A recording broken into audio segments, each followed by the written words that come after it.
Good morning all of you. My name is Upkar and I am an IELTS tutor in Spark Education AMLO. In my last video I tell you about how to write a IELTS writing task 2. Today I will discuss what is the connector and what kind of connector you can use in your writing task.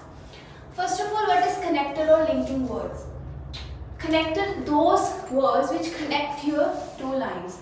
In your writing task, when you have to connect your ideas with each other, then you can use connectors and linking words. These are some categories of connector. First of all, sequence.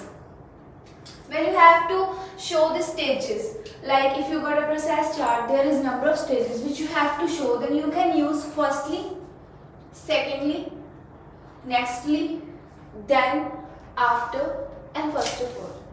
ਜਿੱਦਾਂ ਕਿ ਤੁਹਾਨੂੰ process chart ਦੇ ਵਿੱਚ stages ਦਿੱਤੀਆਂ ਹੋਈਆਂ ਹੁੰਦੀਆਂ ਨੇ ਤੇ ਤੁਸੀਂ ਹਰ ਵਾਰ ਅਗਰ ਕਹੋਗੇ ਪਹਿਲੀ ਸਟੇਜ, ਦੂਸਰੀ ਤੇ ਥਰਡ ਸਟੇਜ, ਤਾਂ ਉਹਦੇ ਲਈ ਤੁਸੀਂ ਇਹ ਵਾਲੇ ਕਨੈਕਟਰ ਯੂਜ਼ ਕਰ ਸਕਦੇ ਹੋ। ਠੀਕ ਹੈ ਜੀ।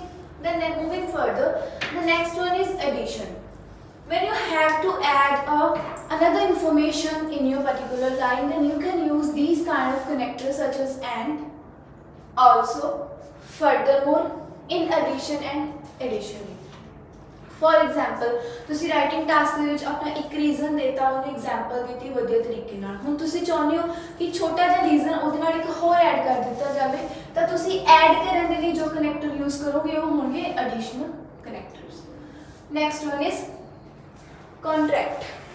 Van you have to make comparison, like ਜਦੋਂ ਤੁਸੀਂ ਦੋ ਚੀਜ਼ਾਂ ਦਾ ਕੰਪੈਰੀਜ਼ਨ ਕਰਨਾ ਆ, ਉਦੋਂ ਤੁਸੀਂ ਕਿਹੜੇ ਕਨੈਕਟਰ ਯੂਜ਼ ਕਰਦੇ ਹੋ? ਇਨ comparison, on the other hand, however ਜਾਂ although। ਅਗਰ ਮੈਂ ਸਿੰਪਲ ਵਰਡ ਦੇ ਵਿੱਚ ਕਹਾਂ ਕਿ ਤੁਸੀਂ ਉੱਪਰ ਪੋਜ਼ਿਟਿਵ ਚੀਜ਼ ਦੱਸੀ ਸੀਗੀ ਤੇ ਹੁਣ ਤੁਸੀਂ ਨੀਚੇ ਨੈਗੇਟਿਵ ਦੱਸਣ ਜਾ ਰਹੇ ਹੋ, ਤਾਂ ਉਦੋਂ ਜਿਹੜੇ ਤੁਸੀਂ ਕਨੈਕਟਰ ਯੂਜ਼ ਕਰੋਗੇ ਕੰਪੈਰੀਜ਼ਨ ਦੇ ਲਈ ਜਾਂ ਕੰਟਰਾਸਟ ਦੇ ਲਈ, ਉਹ ਇਹ ਵਾਲੇ ਹੋਣਗੇ। ਠੀਕ ਹੈ ਜੀ। Next one is comparison. ਜਿਹੜੇ ਆ ਸੀਗੇ ਕੰਟਰਾਸਟ ਵਾਲੇ ਸੀ, ਜਦੋਂ ਤੁਸੀਂ ਅਲੱਗ-ਅਲੱਗ ਚੀਜ਼ਾਂ ਸ਼ੋ ਕਰਨੀਆਂ ਨੇ। ਕੰਪੈਰੀਜ਼ਨ ਕਦੋਂ? ਜਦੋਂ ਤੁਸੀਂ ਇੱਕ ਆਈਡੀਆ ਲਿਖਿਆ, ਹੁਣ ਉਹਨੂੰ ਆਪਣੇ ਦੂਸਰੇ ਆਈਡੀਆ ਦੇ ਨਾਲ ਕੰਪੇਅਰ ਕਰਨਾ ਹੈ, ਫਿਰ ਤੁਸੀਂ ਕੀ ਯੂਜ਼ ਕਰਦੇ ਹੋ? Compare with, ਲਾਈਕਵਾਈਜ਼, similarly. ਜਿੱਦਾਂ ਆਪਾਂ ਰਾਈਟਿੰਗ ਟਾਸਕ 1 ਦੇ ਵਿੱਚ ਕੰਪੈਰੀਜ਼ਨ ਕਰਕੇ ਚੱਲਦੇ ਸੀਗੇ ਕਿ 2005 ਦੇ ਵਿੱਚ ਇੰਨੀ ਪਰਸੈਂਟੇਜ ਸੀਗੀ, ਸਿਮਿਲਰਲੀ 2010 ਦੇ ਵਿੱਚ ਇੰਨੀ ਹੋ ਗਈ। ਜਦੋਂ ਦੋ ਚੀਜ਼ਾਂ ਤੁਸੀਂ ਕੰਪੇਅਰ ਕਰਨਾ ਹੈ। Moving further, adding example. Examples ਦੇ ਬਿਨਾਂ ਤਾਂ ਰਾਈਟਿੰਗ ਟਾਸਕ ਵੈਸੇ ਵੀ ਨਹੀਂ ਜੀ ਲਿਖ ਸਕਦੇ ਤੁਸੀਂ।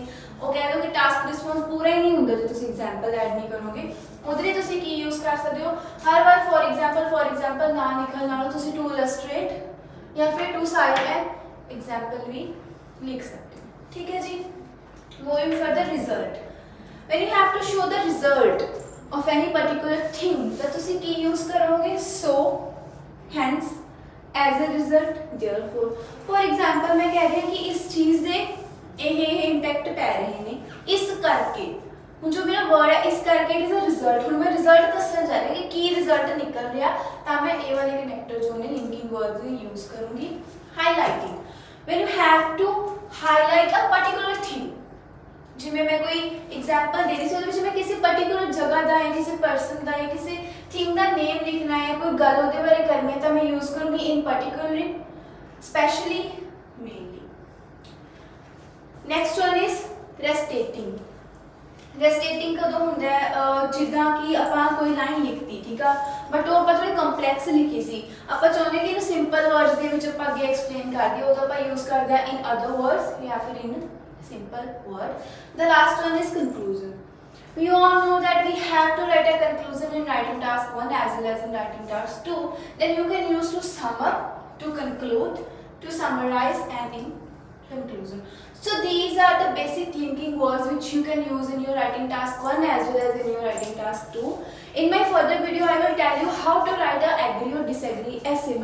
What is the pattern of agree or disagree essay. So thank you. Please